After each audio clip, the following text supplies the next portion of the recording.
Good morning बेटा।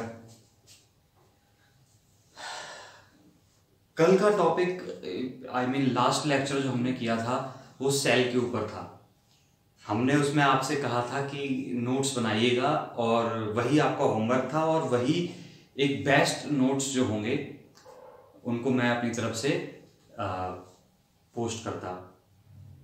बहुत लोगों के, कई बच्चों के नोट्स आए, बहुत अच्छे नोट्स आए। सबसे पहले तो मैं उन सभी बच्चों से कहना, हम एक बच्चे का नाम पिक ही नहीं कर पा रहे हैं कि किसके बेस्ट नोट्स हैं। तो ये थोड़ा सा मुश्किल बना दिया आपने मेरे लिए। सर का दर्द हो गया, ये हेडेक हो गया मेरे लिए कि किसका नाम मैं लूं और किसका नहीं लूं, क्योंकि एक का नाम चुनना है तो ये मुश्किल है। तो नाम नहीं ले पा रहा हूं इनफैक्ट मैं किसी एक बच्चे का। लेकिन मैं सबसे कहना चाहूंगा कि जिसने भी भेजे हैं, कम लोगों ने सेंड किए लेकिन जिसने भी किए हैं परफेक्ट नोट्स हैं। छोटी मोटी अगर ग्रामेटिकल एरर्स को मैं इग्नोर कर दूं, वो देखी भी नहीं जाती, सेंस समझ में आना चाहिए, तो उसके अकॉर्डिंग सबके नोट्स परफेक्ट हैं। बट स्टिल अगर हम बात करें कि कॉम्पैक्ट और कॉम्प्रिहेंसिव दोनों एक साथ हो, मतलब कॉम्पैक्ट भी थे और कॉम्प्रिहेंसिव, सब कुछ समझा रहे थे नोट्स, उसमें सबसे पहला नाम जो मैं लेना चाहूंगा वो था आस्था चौहान का। बहुत अच्छे नोट्स बनाए थे उन्होंने। इसका मतलब ये नहीं कि बाकी सबके खराब हैं, सबके बहुत अच्छे नोट्स हैं। किसी एक का नाम पिक करना है, ये भी मैं ले रहा हूं बिकॉज वो 19-20 का फर्क है और कुछ नहीं है। चलिए अब हम आज एक और बढ़िया टॉपिक करने जा रहे हैं। ये सीख लिया तो इस चैप्टर की कहानी, अब आप कहेंगे सर हर बार ये कहते हो, ये बहुत अच्छा टॉपिक है क्योंकि इससे क्वेश्चन फिक्स्ड है कि आएगा। इससे क्वेश्चन नहीं आएगा तो इसका यूज करके क्वेश्चन आएगा, आपको मिलेगा ही मिलेगा ये। तो इसकी बहुत रिक्वायरमेंट है, हमें सीखना है। हमें ये किरचॉफ लॉ, 2 लॉ दिए हैं किरचॉफ ने, क्यों काम आते हैं? किसी भी सर्किट में करंट निकालनी हो, इक्विवेलेंट रेजिस्टेंस निकालनी हो, हम इन लॉज का यूज करते हैं। बहुत ध्यान से सुनना एक एक बात, और फिर से वही बात, पेन और पेपर तैयार रखना तभी देखना। तो 2 लॉ है किरचॉफ के।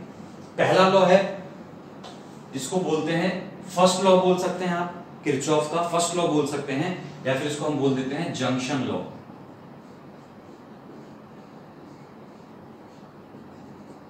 जंक्शन लॉ एक लाइन में जल्दी सुनेंगे। पहले एक बार लाइन बोल दूं क्या कहते हैं। बड़ा सिंपल सा है एकदम, ऐसे ही छोटी सी कहानी है। जंक्शन आपको याद आ गया होगा। जंक्शन क्या था, हमने कैपेसिटर के केस में सुना था, रजिस्टर के केस में भी सुना था, जहां पर पाथ डिवाइड होता हो। जंक्शन क्या है? जहां पर पाथ डिवाइड होता हो। तो किरचॉफ का फर्स्ट लॉ, जंक्शन लॉ, क्या कहता है कि किसी जंक्शन पर एंटर करने वाली करंट इक्वल होती है जंक्शन से बाहर जाने वाली करंट के। कुछ समझ में लगी बात? Current entering the junction equals to current leaving the junction. बड़ा सिंपल है।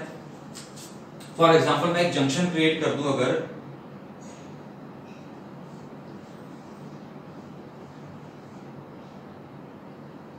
क्या ये जंक्शन हो गया है? बहुत ध्यान से सुनना, क्या ये जंक्शन हो गया है? अभी नहीं हुआ है जंक्शन। क्यों नहीं हुआ है? बिकॉज एक ही रास्ता तो है, जो भी यहां से इस रास्ते से चलेगा, ये हम रोड मान लें अगर, जो इस रोड से एंटर करेगा, ये एंटर कर गया, एक एरो लगा दिया, एंटर कर गया, उसके पास दूसरा रास्ता ही नहीं, वो इसी रोड पे तो वापस आएगा। तो एक ही रास्ता है, तो पाथ डिवाइड नहीं हुआ अभी, अब हुआ है पाथ डिवाइड। तो जंक्शन कौन हुआ इस पूरे डायग्राम में? This is the junction. मान लिया पॉइंट ए, ये पॉइंट ए क्या है? जंक्शन है। और मैंने बोला ये रजिस्टर R1 है, ये R2 है, ये रजिस्टर R3 है। R1 से I1 करंट आ रही है, R2 से I2 करंट आ रही है, और R3 में कितनी करंट है? I3 करंट है। तो इतनी बात तो आप सब समझ गए होंगे, हमने एक बार देखा भी था जब हमने करंट के बारे में बताया था। ये स्केलर है।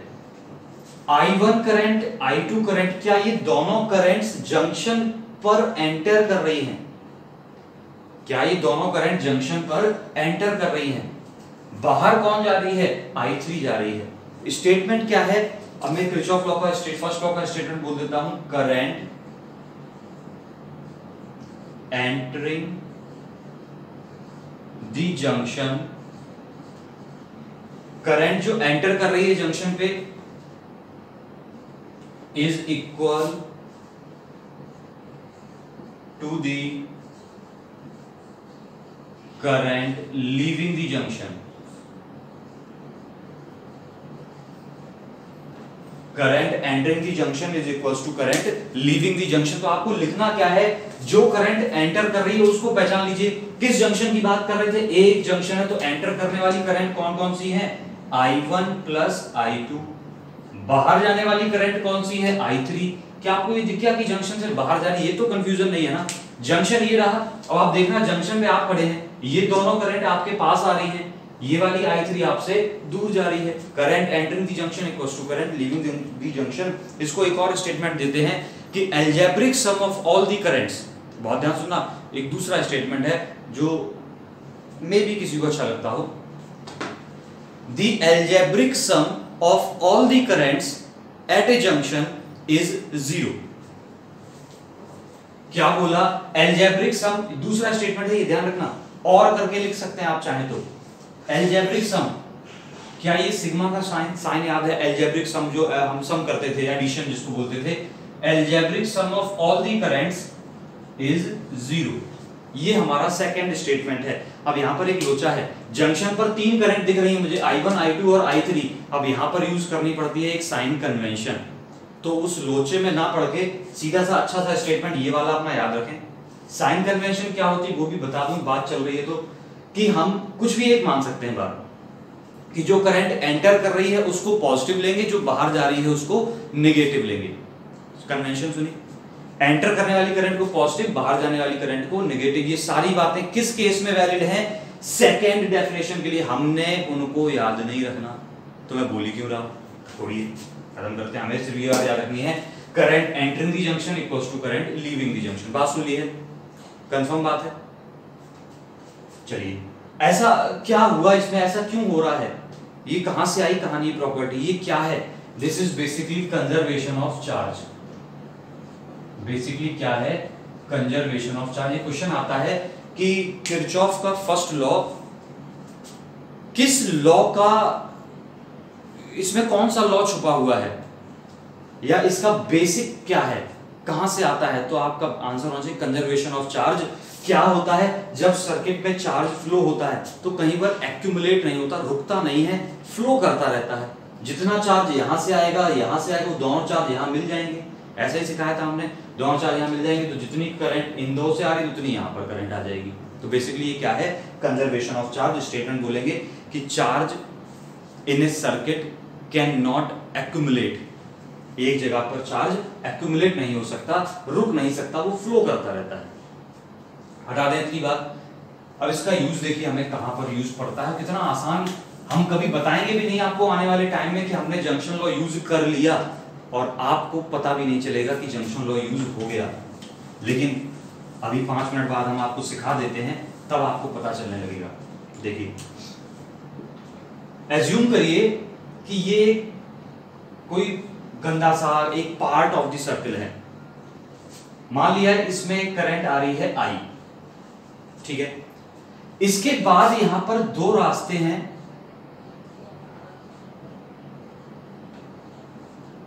ठीक है। ये करंट यहां से आ रही थी, दो रास्ते थे।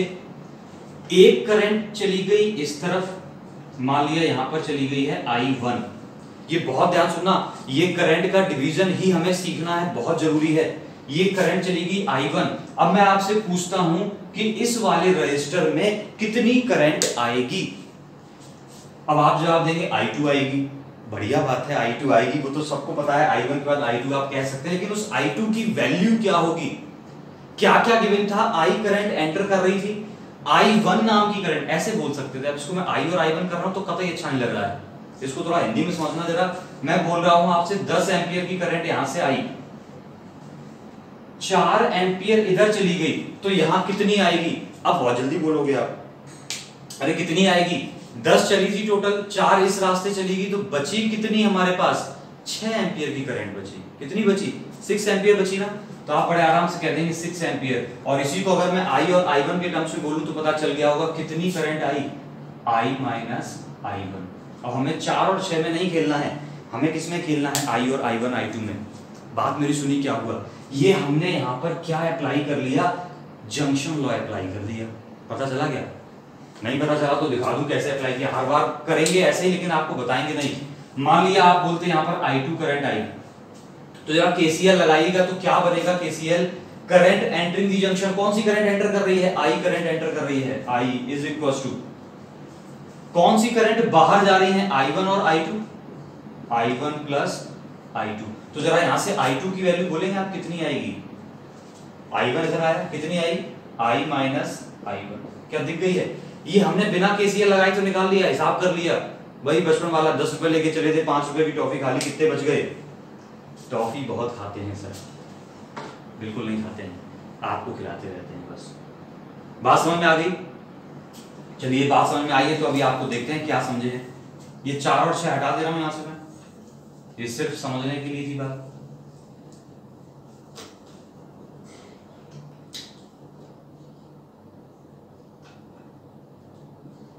अब देखना आगे, थोड़ा सा कंफ्यूजन। ये करंट आगे फर्दर 2 पार्ट में डिवाइड होगी। अब आप ये मत कहना ये सर्किट क्या है, सर्किट कुछ भी, हम बस सिखाने की कोशिश कर रहे हैं कैसे करंट का डिवीजन करते हैं। चलिए 2 पाथ बन गए, मैंने मान लिया करंट फिर 2 जगह डिवाइड हुई, मान लिया एक करंट यहां आ गई और एक इधर चली गई। अब मैं बोल रहा हूं, मान लीजिए यहां पर बच्चे I2 आ गई, मान लिया यहां पर कितनी आ गई, I2। अब आप बोलेंगे I2 तो आपने ये मानी थी, कहां मानी थी, दिखी नहीं रही, I माइनस I1 ही तो थी। तो कितनी मान ली यहां पर I2, तो आप बताइए यहां पर कितनी बची। खूब सोच लीजिएगा, गलत जवाब मत दीजिए, छोटी सी बात है, इतनी बात सीखनी जरूरी है। क्या बोला, यहां पर कितनी करंट आएगी, क्या करना था हमें, इस पाथ पर कौन सी करंट डिवाइड हुई, क्या ये वाली करंट डिवाइड हुई, तो हम कैसे निकालेंगे। I माइनस I1 ओरिजिनल थी, इस रास्ते आ रही थी, वो कितनी थी ओरिजिनल, I माइनस I1, उसमें से कितनी सब्ट्रैक्ट हो गई, I2 सब्ट्रैक्ट हो गई, माइनस I2। ये करंट आ गई मेरे पास इस रास्ते। क्या बात समझ लगी कुछ?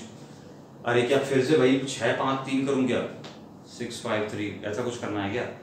कुछ नहीं करना हमें। बात समझ गए होंगे आप इतनी कि जो एंटर कर रही थी उसमें से जो डिवाइड कर दी वो हटा दो, बच गई, मतलब इनिशियल और माइनस जो पार्ट कट गया वो हटा दीजिएगा, कोई बड़ी बात नहीं है। ऐसा हम बहुत बार करेंगे, बहुत ज्यादा रिक्वायर्ड है, तो सीख ली होगी आपने इतनी बात। जरूर बताइएगा कुछ सीखे कि नहीं सीखे इसमें। चलिए हटा रहा हूं ये सब बातें। अब स्टेटमेंट लिख दिया आपने, current entering the junction equals to current leaving the junction, कहां से आता है, कंजर्वेशन ऑफ चार्ज से आता है। दूसरा स्टेटमेंट, ये बहुत खतरनाक है। एक और बात दें, जिसने ये नहीं सीखा जो बताने जा रहा हूं, इसको किरचॉफ का सेकंड लॉ बोलते हैं, वो फर्स्ट लॉ था, ये सेकंड लॉ है, और इसको बोलते हैं किरचॉफ, चलो लिख देता हूं मैं लिखना नहीं चाह रहा था, किरचॉफ वोल्टेज लॉ। क्या बोलते हैं, किरचॉफ वोल्टेज लॉ, और शॉर्ट में बोल देते हैं KVL। हम अक्सर यही बोला करेंगे KVL। और फर्स्ट वाले का भी नाम मैं बताना याद नहीं रहा मुझे, उसको बोलते थे, फर्स्ट वाले का नाम दोबारा सुन लीजिए, जंक्शन लॉ हो गया एक नाम, एक लॉ हो गया, फर्स्ट लॉ उसको कहते हैं, जंक्शन लॉ कहते हैं, या फिर उसको एक और नाम देते हैं Kirchhoff current law. Kirchhoff current law first को बोलते हैं, और क्या बन जाता है, Kirchhoff current law. Potassium chloride बिल्कुल नहीं है, एल कैपिटल। चलिए तो याद रहेगा, किरचॉफ क्या, करंट लॉ फर्स्ट वाला, किरचॉफ वोल्टेज लॉ सेकंड वाला, तो हम KCL KVL बोला करेंगे इसको। इसको एक और नाम से जानते हैं, और लूप लॉ, कुछ लोग इसको मैश लॉ भी बोलते हैं। अब पता नहीं कितने नाम हैं, नाम में क्या रखा है, बात करते हैं काम की। इसके स्टेटमेंट सुनेंगे, अब आपको नाम से दिख गया होगा कि इसमें एक लूप की बात कर रहे हैं। मैश और लूप एक ही बात है, बहुत ध्यान से अब सुनना स्टेटमेंट। द एल्जेब्रिक सम, लिखना भी है, मैं लिखूंगा नहीं यहां पर। The algebraic sum of all the potential differences in A loop is 0। सुन पाया कुछ? The algebraic sum of all the potential differences in A loop is 0। क्या बनी बात? एल्जेब्रिक सम का मतलब आपको क्या लगा, आपने स्टेटमेंट लिख लिया है वो। एल्जेब्रिक सम का मतलब आपने लगा लेना है सिग्मा। पोटेंशियल डिफरेंसेस यानी कि V, डेल्टा V भी लिख सकते हैं। Potential differences, algebraic sum of all the potential differences is 0। किस में? इन ए लूप। लाइन बहुत जरूरी है। किस में? एक लूप में। एक लूप में सारे पोटेंशियल डिफरेंसेस का सम कितना होता है? 0। स्टेटमेंट लिख लिया, एक्सप्रेशन लिख लिया। अब हम इसको समझने की कोशिश करते हैं, वही इंपॉर्टेंट है। देखिए क्या कह रहे हैं।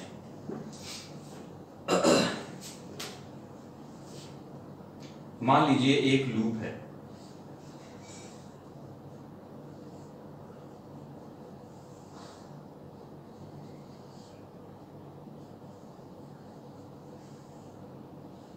अच्छा पहले तो मैं आपसे एक बात पूछूंगा कल के लेक्चर से जुड़ी हुई। मान लिया यहां पर लिखा है 5 वोल्ट। क्या लिखा है?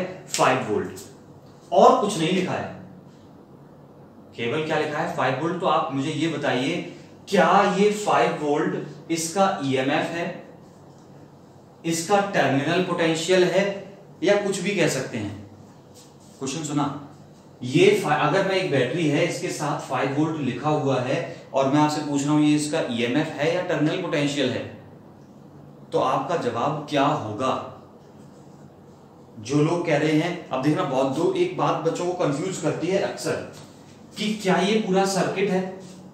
पूरा सर्किट है तो हमने बोला था आपसे कल कि जब सर्किट क्लोज्ड होता है तो आपको बताया गया था कि ईएमएफ से कम होता है टर्मिनल पोटेंशियल। कल सीखा था, यही सीखा था। लेकिन साथ में एक स्पेशल केस किया था कि अगर आइडियल सेल हो, यानी कि उसकी इंटरनल रेजिस्टेंस कितनी हो? 0 हो, तो VE के इक्वल आता था। याद करिए, पिछला लेक्चर जरूर याद करिए। ये 5 वोल्ट लिखा है, इसके साथ मैंने रेजिस्टेंस नहीं लिखी है, बैटरी की इंटरनल रेजिस्टेंस नहीं बताई गई है। इसका मतलब ये सेल कैसा माना गया है? आइडियल सेल माना गया है। और आइडियल सेल माना गया है तो जो इसका ईएमएफ है वही इसका क्या होगा? Terminal potential. बात सुन ली है? और अगर मैं यहां पर चिपका देता इस तरीके से 5 वोल्ट 1 ओम, बात समझने वाली है, बहुत ध्यान सुनना। 5 वोल्ट 1 ओम चिपका दिया मैंने इसके साथ, तो अब आपसे पूछा जाए ये 5 वोल्ट इसका टर्मिनल पोटेंशियल है या ईएमएफ है, तो आपका जवाब होगा कि दिस इज द ईएमएफ। ये 5 वोल्ट क्या है? ईएमएफ है। और अगर आपको टर्मिनल पोटेंशियल निकालना है तो कौन सा फॉर्मूला यूज करना पड़ेगा? V = E - IR, जो कल सीखा था। बहुत से बच्चे इसी बात में पूरे साल कंफ्यूज रहते हैं कि ये 5 वोल्ट जो लिखा है वो है क्या।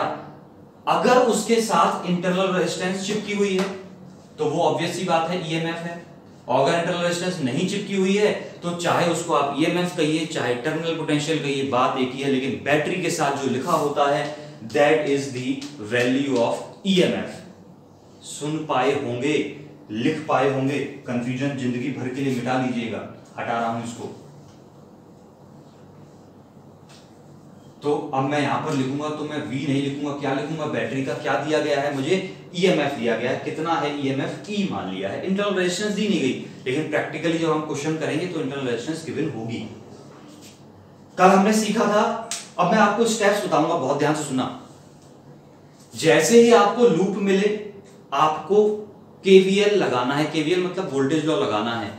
तो सबसे पहले उस लूप की एक नंबरिंग कर लीजिए। लूप की नंबरिंग का मतलब उसके जितने भी कॉर्नर्स हैं उन पर कुछ नाम डाल लीजिए।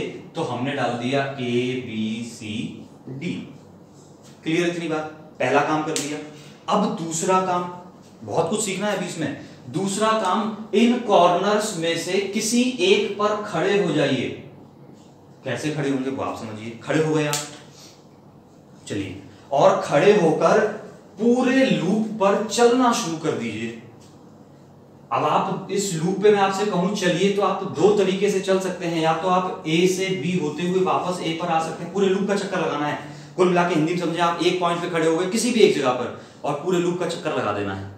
आप दो तरीके से लगा सकते थे, या तो क्लॉकवाइज घूम सकते हैं या एंटी क्लॉकवाइज, आपकी मर्जी है, किधर भी घूमिए। वो मैं बताऊंगा आपको, रेकमेंड करूंगा बाद में कैसे घूमिए।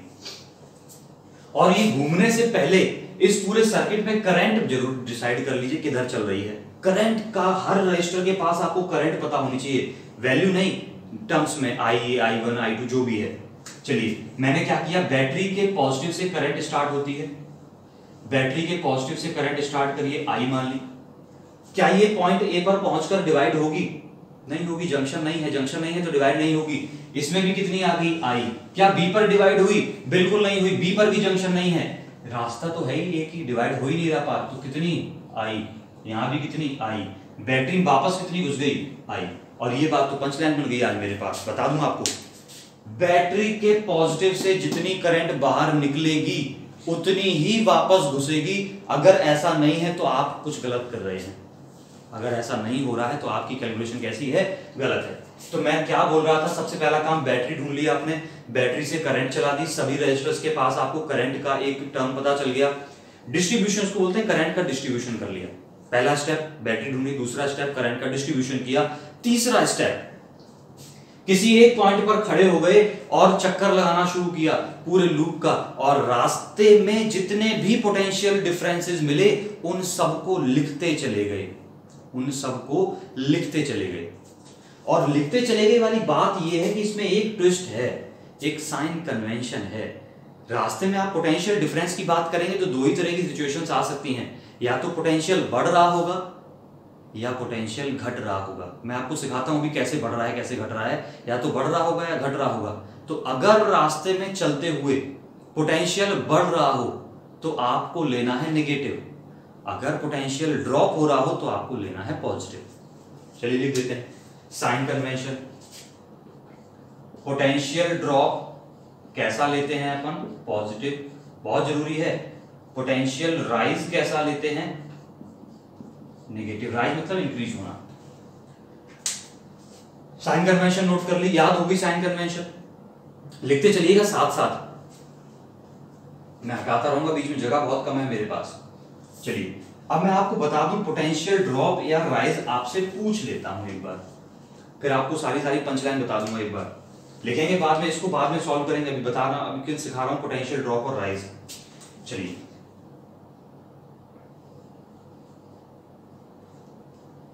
कहां जगह है मेरे पास, यहीं पर लिख देते हैं। इन केस ऑफ रजिस्टर्स, अब पोटेंशियल ड्रॉप और राइज सीख रहे हैं कैसे होता है। इन केस ऑफ रजिस्टर, ये एक रजिस्टर है R और इसमें एक करंट है I, ठीक है।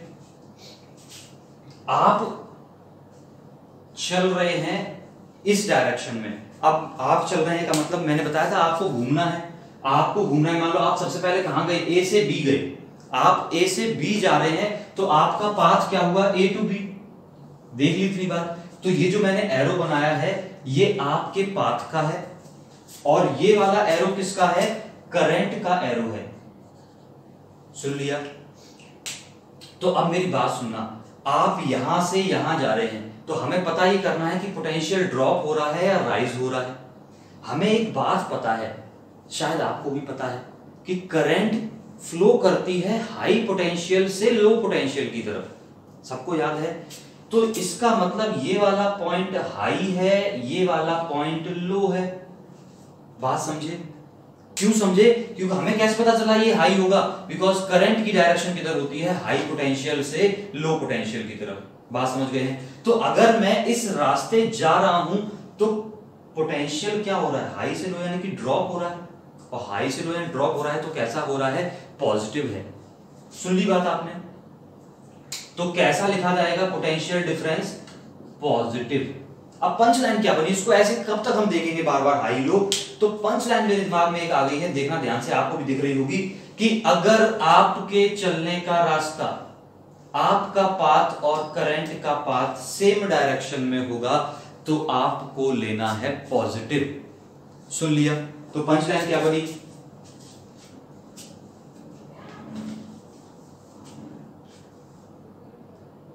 क्या बनी पंच लाइन? अपने आप समझिएगा हम क्या लिखेंगे। इस केस में कैसा बना? पॉजिटिव। तो आपको क्या लिख लेना है? अगर पाथ और करंट की डायरेक्शन सेम है तो कैसा लेंगे? पॉजिटिव। अब यहीं पर दूसरी बात सुन लेना जरा। दूसरा केस, रजिस्टर की केस की दूसरी कहानी। दो ही केस बन सकते हैं रजिस्टर में। ये रजिस्टर है, मान लिया करंट आ रही है इस तरफ से। कितनी करंट आ रही है? इस तरफ से। अच्छा एक और बात, मैंने ये तो बता दिया पॉजिटिव लेंगे, लेकिन इसके अक्रॉस पोटेंशियल डिफरेंस होगा कितना? ये तो हम ओम्स लॉ से चिल्ला चिल्ला के सीखते आए हैं। कितना होगा? Delta V is equal to I R. R कैसा? रेजिस्टेंस कैसी है? आर। पॉजिटिव का क्यों लिया? बिकॉज आपका पाथ और करंट का पाथ सेम है। कंफ्यूज मत होना कतई, बहुत ध्यान से सुनते रहना, रिपीट करके सुनना पड़ेगा, रोज भूलेंगे इस बात को। अब मैंने बोला कि आपका पाथ ये रहा, पता नहीं दिख रहा है कि नहीं दिख रहा है, आपका पाथ ये रहा, करंट का पाथ ये रहा, इतना तो डेफिनेटली दिख रहा होगा। तो मैं पूछ रहा हूं, अब बताइएगा करंट कहां से चलती है? हाई से लो। इस बार हाई कौन है? ये रहा हाई। और लो कौन है? ये रहा। आप कहां जा रहे हैं? आपका पाथ तो ये रहा, दिख रहा होगा एरो। तो लो से हाई जा रहे हैं। अरे छोटी जगह से हाई जगह पर जा रहे हैं तो क्या राइज हो गया? और राइज हो गया तो कैसा लेंगे? नेगेटिव लेंगे। तो क्या बन जाएगा पोटेंशियल डिफरेंस मेरे पास? कितना है पोटेंशियल इसके across? I R. Ohm's law कहता है potential difference across the resistor is I into R. But होगा कैसा? नेगेटिव का। क्यों हुआ नेगेटिव? बिकॉज हमारी एक साइन कन्वेंशन है, rise is taken as negative. और एक और बात बता दूंगा आपको, आप बुक्स में देखेंगे तो इसका उल्टा लिखा होगा। आप बुक्स में देखेंगे तो इसका उल्टा लिखा होगा, कंफ्यूज नहीं होना। जो हम बता दें वही यथार्थ है, वही सत्य है, मोहर लगा लीजिएगा। ऐसा कुछ नहीं है, अपनी अपनी कन्वेंशन है, जैसा जो करता है वैसा करता है, अपनी अपनी कन्वेंशन है, गलत कोई नहीं है। ना बुक गलत है ना हम गलत हैं। ये मत कहना आर्गुमेंट करके सर आप गलत हैं, मैं इसको प्रूफ कर दूंगा कि मैं क्यों सही हूं। मैं क्यों सही हूं, मैं इस बात को प्रूफ कर दूंगा। और वो क्यों सही है वो भी प्रूफ कर दूंगा। अब दोनों कैसे सही होंगे ये आपको बताऊंगा, क्लास जब मिलेगी हम लोगों को एक साथ सामने। चलिए इतनी बात सीख गए आप। तो हमारे पास क्या पंचलाइन बन गई? अगर आप करंट की डायरेक्शन में चलेंगे तो पॉजिटिव, करंट के अपोजिट चलेंगे तो नेगेटिव। दो लाइनें बन गई, सुन ली दो बातें।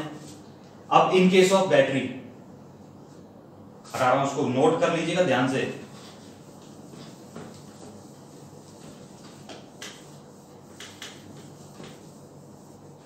आप चल रहे थे रास्ते में तो रजिस्टर पड़ेंगे या फिर कोई बैटरी पड़ेगी, यही दो चीजें तो हो सकती हैं। तो अगर बैटरी रास्ते मिली तब क्या पता चलेगा हमें, वो भी देख लेते हैं।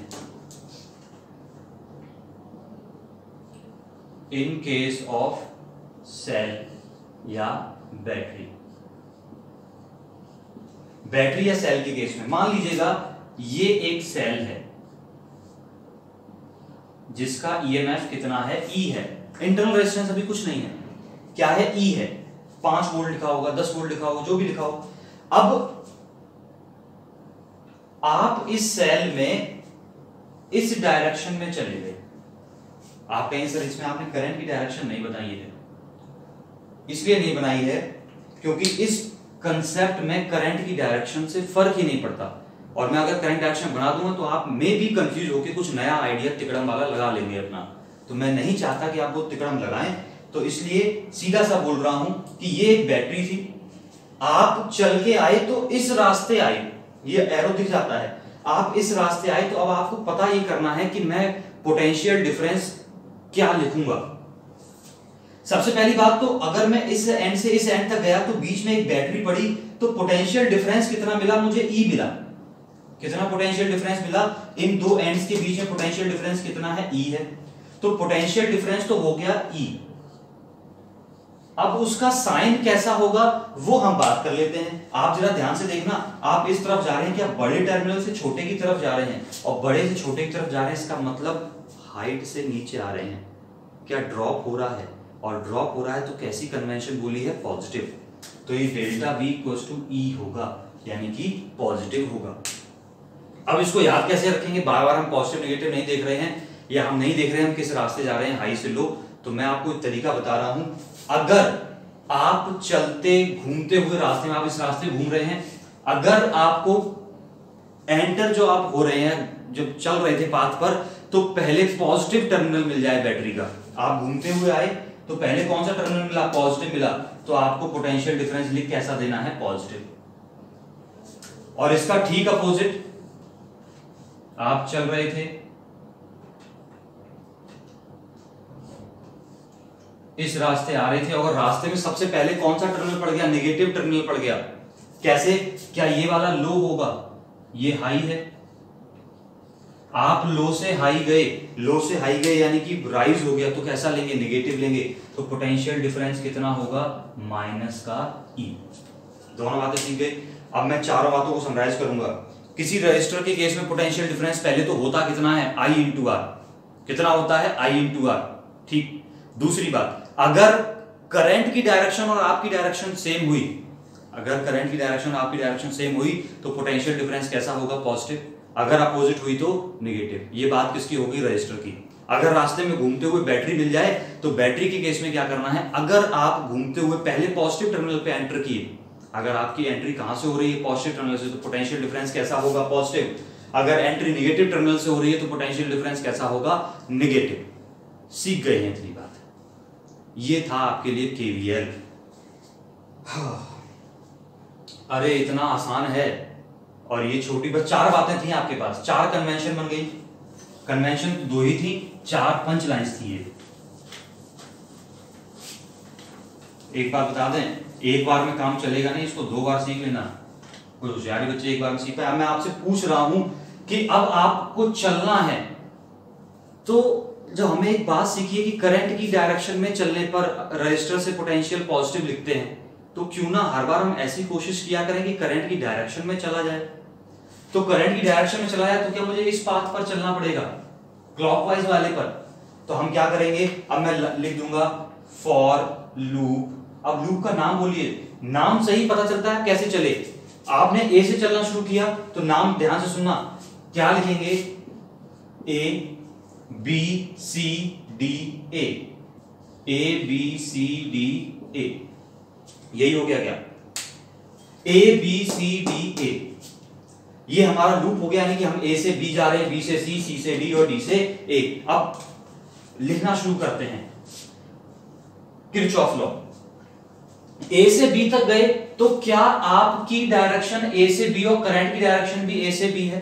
रजिस्टर में जा रहे हैं, तो पोटेंशियल डिफरेंस कितना होगा? आई इंटू रेजिस्टेंस कितनी है? R1। क्या पॉजिटिव होगा? क्यों पॉजिटिव होगा? बिकॉज आपकी डायरेक्शन और करंट की डायरेक्शन सेम है। जल्दी से आगे बढ़ना। क्या इसमें पोटेंशियल, अब बी से सी आ रहे हैं, बी पहुंच चुके, अब बी से कहां चले? सी पर। सी पर चले, रास्ते में कितना पोटेंशियल डिफरेंस? प्लस का IR2। प्लस क्यों लगा? पता चला करंट की डायरेक्शन में चल रहे हैं। यहां पे आ जाइए, प्लस का IR3। अब डी पर पहुंच चुके हैं आप। डी से ऊपर बढ़े एक ही तरफ, पूरा लूप का चक्कर, पूरा लूप कंप्लीट करना है। डी से एक ही तरफ बढ़े, तो पहले कौन मिल गया? पहले नेगेटिव टर्मिनल मिल गया। नेगेटिव मिल गया तो हमने लिख दिया -0। एक गलती बताएं बच्चों की, जो बच्चे 99% करते हैं इनिशियल स्टेज में, इनिशियल डेज में, अपने इनिशियल डेज मतलब इस किरचॉफ लॉ के इनिशियल डेज में, कि जब बैटरी से इनकाउंटर करते हैं तो वो क्या लिखने लग जाते हैं? जैसे यहां पर आदत पड़ी होती है उनकी IR, इन दोनों का प्रोडक्ट करते हैं IR, तो यहां पर आके भी करंट का EMF से मल्टीप्लाई कर देते हैं, करंट का पोटेंशियल से मल्टीप्लाई कर देते हैं, और वो लिख देते हैं I इंटू ई, जो कि सरासर गलत है। हमें क्या लिखना था? पोटेंशियल लिखना था। पोटेंशियल में करंट का मल्टीप्लाई कर दिया तो क्या बन गया? ये कुछ बना क्या? कुछ बहुत बुरी चीज बन गई होगी, ये बिल्कुल टेस्टी नहीं बनाई। तो ये हो गई आपकी इक्वेशन, किसकी? किरचॉफ लॉ से। तो हम एक बात सीख गए हैं, किरचॉफ लॉ से बन जाती है एक इक्वेशन। कुछ समझ में आई बात? एक हो जाए छोटा सा क्वेश्चन, तब तक गुनगुनाइए आप कि किरचॉफ वोल्टेज लॉ में क्या करते थे? Algebraic sum of all the potential differences in a loop is 0। Sign convention, पूरे स्टेप्स याद हैं? एक क्वेश्चन तो बनता है, नहीं तो आप भूल जाएंगे सब। अच्छा एक और बात, हाँ बताने भूल गया, वो तो कंजर्वेशन ऑफ चार्ज था। ये क्या है? ये क्या लॉ है? हो बहुत जरूरी है। पेपर में ये भी आता है, ये किस लॉ पर बेस्ड है। ऐसे ही था। आपको एक बात पता होगी, सर्किट में करंट कैसे आती है, शायद बहुत दिन से बताते आ रहा हूं मैं। क्या होता है, ये बैटरी लगती है, बैटरी इसमें क्या क्रिएट करती है, एक फील्ड क्रिएट करती है। बैटरी क्या क्रिएट करती है, एक फील्ड क्रिएट करती है, और फील्ड क्रिएट करती है, इस फील्ड की वजह से इलेक्ट्रॉन्स क्या कर देते हैं, चलना शुरू कर देते हैं। किसकी वजह से, इलेक्ट्रिक फील्ड की वजह से। ध्यान से सुनना, क्या इलेक्ट्रिक फील्ड एक कंजर्वेटिव फोर्स की कैटेगरी में आ रहा था, याद है। और कंजर्वेटिव फोर्स में आपको पता होगा कि अगर जो इलेक्ट्रॉन्स चलना शुरू किए यहां से, वो घूम के क्या वापस वहीं पहुंच गए हैं, यानी कि वो पूरे क्लोज्ड पाथ में घूम रहे हैं। वर्क किसके अगेंस्ट हो रहा है, वर्क कौन कर रहा था, इलेक्ट्रिक फील्ड कर रहा था। तो work done by the conservative force in A loop in a closed path is 0। सुना आपने कुछ, मेरी बात सुन रहे हैं पूरी पूरी, कि इसमें करंट क्यों आई, बिकॉज एक फील्ड क्रिएट हुआ, और फील्ड क्रिएट होने की वजह से इलेक्ट्रॉन्स घूमे। क्या वो इलेक्ट्रॉन्स घूम के जहां चले थे वहीं पहुंच रहे हैं, पूरा एक क्लोज्ड पाथ कंप्लीट कर रहे हैं। इसका मतलब उस पूरे पाथ पे जो वर्क डन किया फील्ड ने, वो वर्क डन कितना है, 0 है। सुन ली इतनी बात। अब अभी बात आधी है, अभी पूरी नहीं हुई है। वर्क डन 0 हो गया, किसी पार्टिकल पर मैंने वर्क नहीं किया, total work done on the particle is 0। तो क्या उसकी एनर्जी बदलेगी, तो क्या उसकी एनर्जी बदलेगी? जवाब होना चाहिए नहीं बदलेगी। जब तक उस पर वर्क डन नहीं होगा तब तक एनर्जी नहीं बदलेगी। हमने बहुत सीखा था वर्क एनर्जी थ्योरम में, याद है। तो वर्क हमने किया नहीं, वर्क 0 रहा, तो चेंज इन एनर्जी भी कितना हुआ, 0 हुआ। तो ये है, क्या बात समझ में आ गई होगी, इलेक्ट्रॉन्स की एनर्जी चेंज नहीं हुई। That means this law is based on conservation of energy. This law is based on, कहां गया, यहां पर लिखा था, Kirchhoff second law based on conservation of energy. लिख लिया, एक एक नंबर के 2 क्वेश्चन हो गए हैं ये स्टेटमेंट को छोड़कर। बात समझ में आ गई होगी। ये नोट्स में होनी चाहिए बात कि क्यों है आखिर ये कंजर्वेशन ऑफ एनर्जी। बच्चों को ये तो रटा है कंजर्वेशन ऑफ एनर्जी है, लेकिन ये नहीं पता है क्यों है। चलिए, लेक्चर फिर बहुत बड़ा हो रहा है, आपसे उम्मीद है आप पूरा ही देखेंगे, वरना अधूरा रह जाएगी बात। एक सीखेंगे नहीं क्वेश्चन तो बात बनेगी नहीं। चलिए,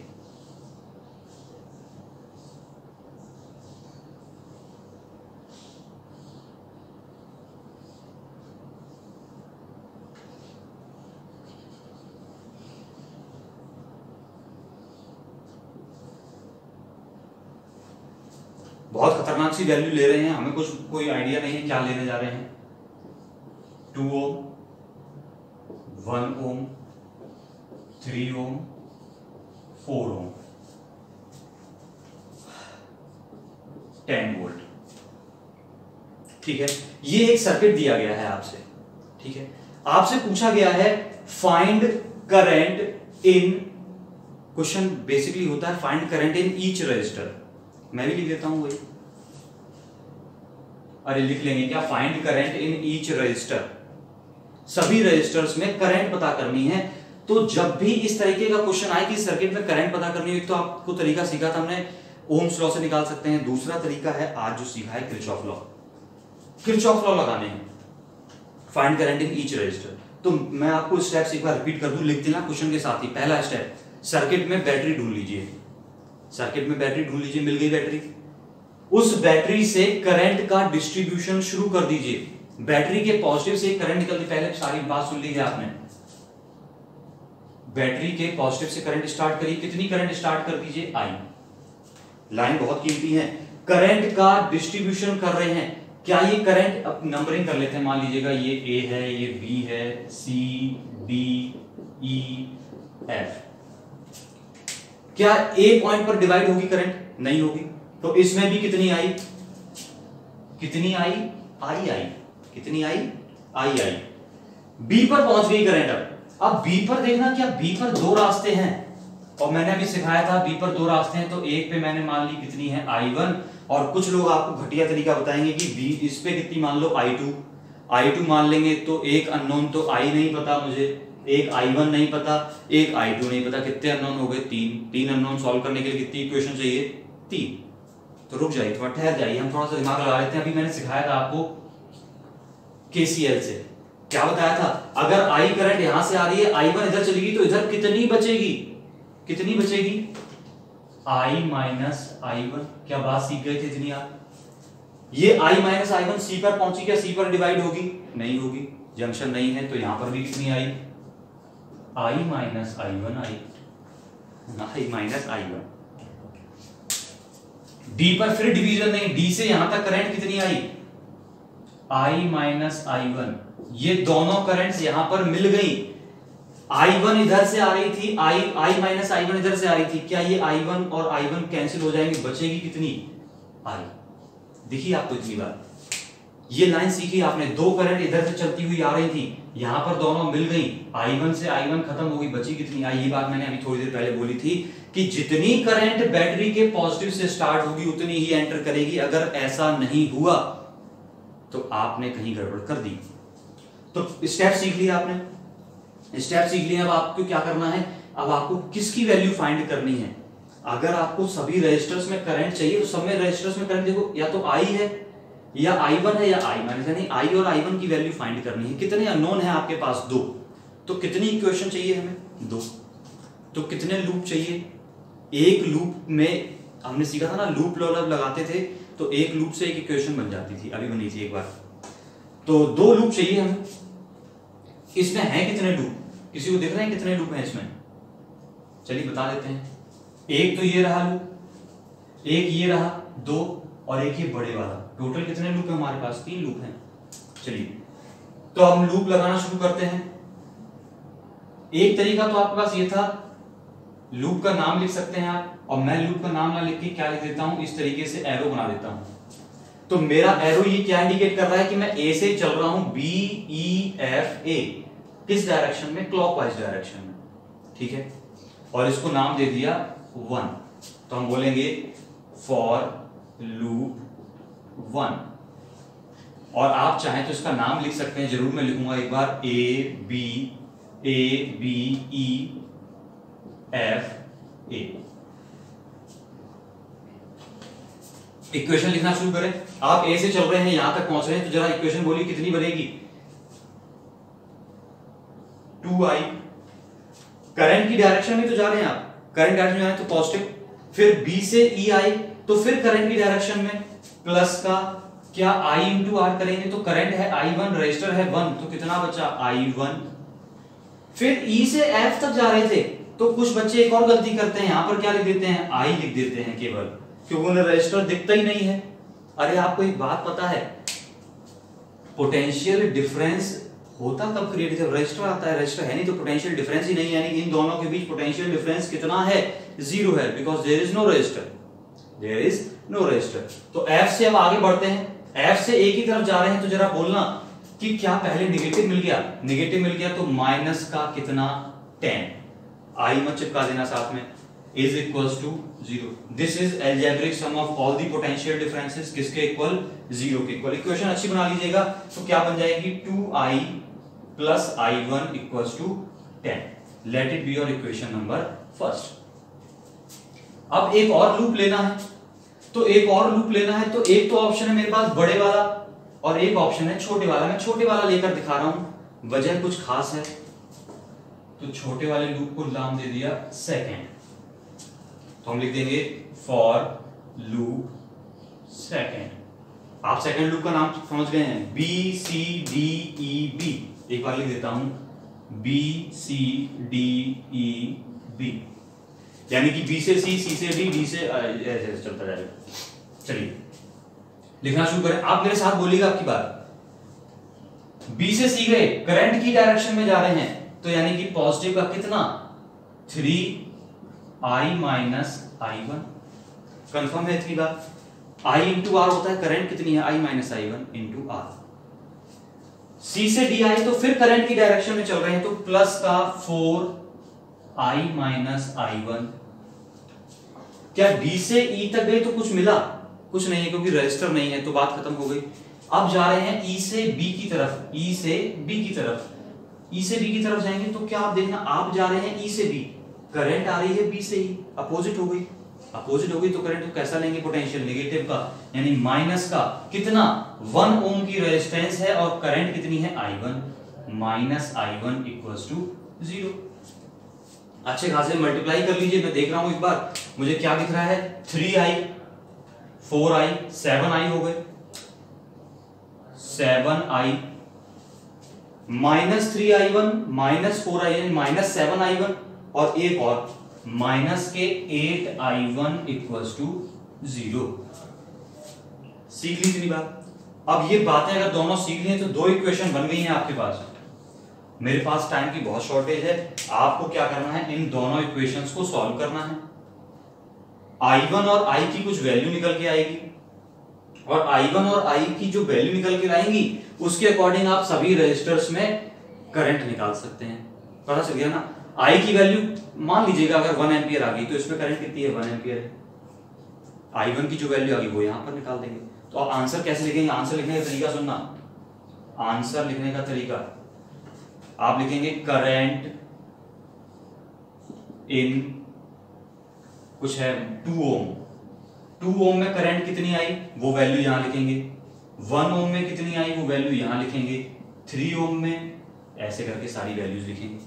बात कंफर्म है, सीख गए इतनी बात। तो मैं इसको हटा रहा हूं और एक क्वेश्चन आपको होमवर्क में, पहला तो होमवर्क ही हो गया, इनके आंसर बताने हैं आपको, ठीक है, पहला क्वेश्चन। दूसरा क्वेश्चन मैं अब आपको दे रहा हूं, बात सीख गए होंगे अब तक आप, तो एक प्रैक्टिस करेंगे होमवर्क में, फिर बात करेंगे।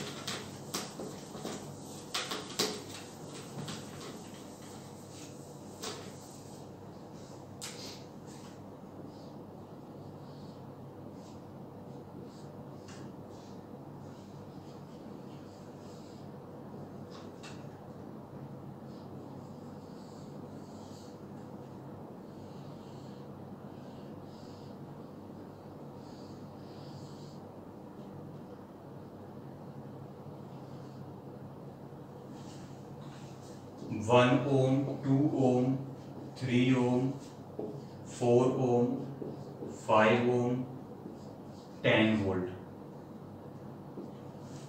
क्लियर है। क्वेश्चन क्या है, find current in each resistor. Find current in each register.